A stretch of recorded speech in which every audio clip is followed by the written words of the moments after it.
Now, Stuart's conduct, however, just prior to the Battle of Gettysburg in 1863, is the subject of much controversy.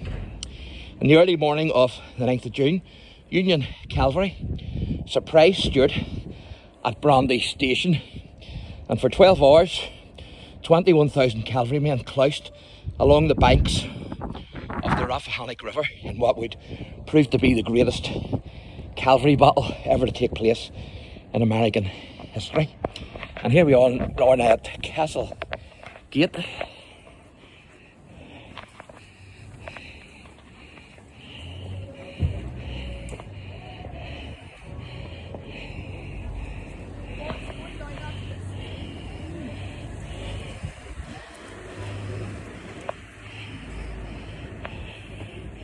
Again, as I say, if you want to check out the history of the walls here, then check out my playlist and the videos that I've done here under the William section, the Williamite Wars in Ireland.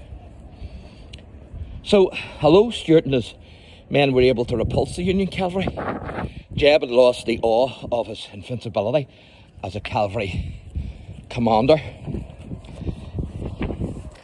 Or as one of Stuart's subordinates said, Brandy Station was the making of the Union Calvary. So to try and redeem himself, on the 25th of June, Stuart took 3 of his best brigades for another raid around the Union Army. By bringing the war to within 6 miles of Washington, Stuart caused panic within the capital city. But in achieving this, Stuart had left Robert E. Lee without his eyes and ears whenever Lee badly needed him. Lee and the army of Northern Virginia lost touch with Stuart for a full week, depriving Lee of vital intelligence as to the whereabouts and movements of the Union forces just prior to the Battle of Gettysburg in 1863, which would be known as the Confederate high water mark. Now, when Stuart finally did arrive, when he did rejoin Lee's army at Gettysburg on the 2nd of July, the battle had already begun, and Lee was not a happy man. Now, on the last day of the battle, 3rd of July 1863, the third and final day of the Battle of Gettysburg, Stuart and his cavalry were supposed to get in behind the Union army and attack it from the rear. But they were prevented from doing this by a youthful 23-year-old.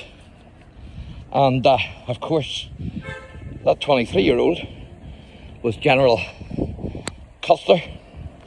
And of course, General Custer himself is famous for the Battle of the Little Bighorn.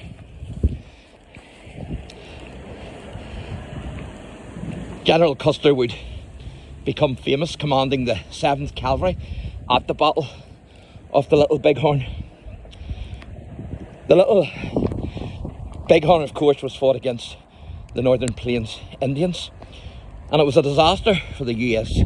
Cavalry and for the government, also resulting in the death of General Custer, and what would come to be known as Custer's Last Stand. So you're up a brave height here, no doubt about it. Just over there is what's known as the bog side, and that's where the Jacobite troops were during the siege here in 1689.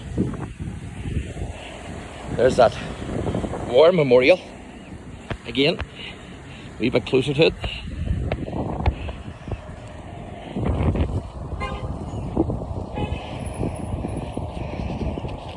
So you definitely get a good view up here, no doubt about it.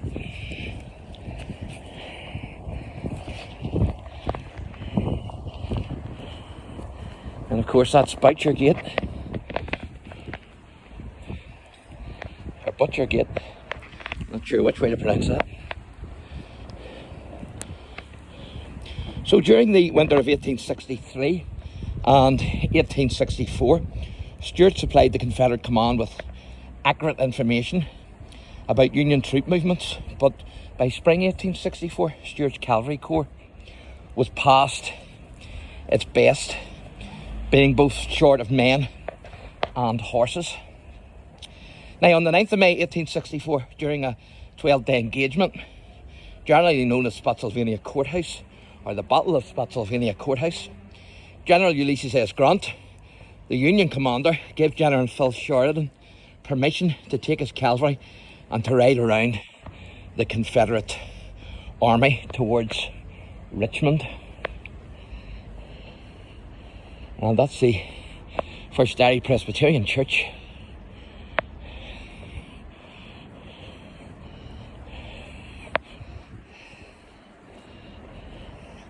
So Stuart gave chase, and on the 11th of May 1864, Stuart with just 4,500 troopers, Klaus with Sheridan's force of 10,000 strong cavalry at the Battle of Yellow Tavern, just 6 miles from the Confederate capital of Richmond.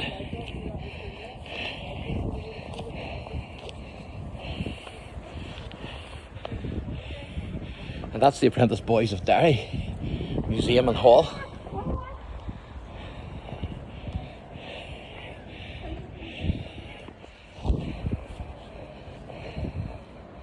So Stuart's men resolutely held their ground against the superior numbers, but during the withdrawal, dismounted Union cavalryman took careful aim at a bearded Confederate officer sitting on his horse. Pulling the trigger, John A. Hoof of the 5th Michigan Cavalry had mortally wounded General Jeb Stuart. Stuart would die in Richmond the next day, being the 12th of May 1864. And he was just 31 years of age. So quite amazing. And in that wee church there is a gentleman buried from the time of the Spanish Armada in 1588. So I've done a wee video in there, so you can check that out.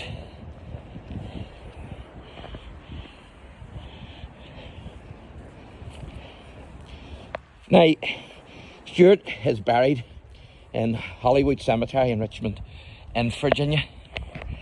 And so that's the connection between the amazing Confederate cavalry general Jeb Stuart and the old city here of Derry stroke Londonderry.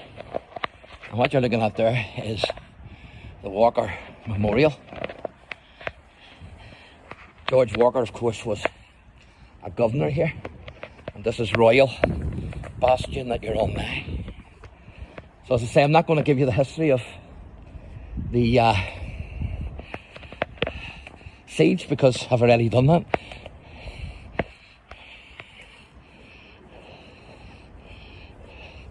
And this wee church here is St Augustine's Church, Church of Ireland. So quite amazing. And of course, I've also done a wee video on another Confederate general, General Stonewall Jackson. Now, there's a bit of controversy as to where his ancestors are actually from, because I done a wee video at the Birches near Portadown, and the American consul has a plaque up there to remember Stonewall Jackson, and there's a wall left there which apparently is meant to have been his ancestral home. However, some would refute that and say that it was actually his ancestors, Stonewall Jackson's ancestors, are actually from here. And other ones would refute that as well and say that no, Stonewall Jackson was actually, his ancestors are actually from Coleraine.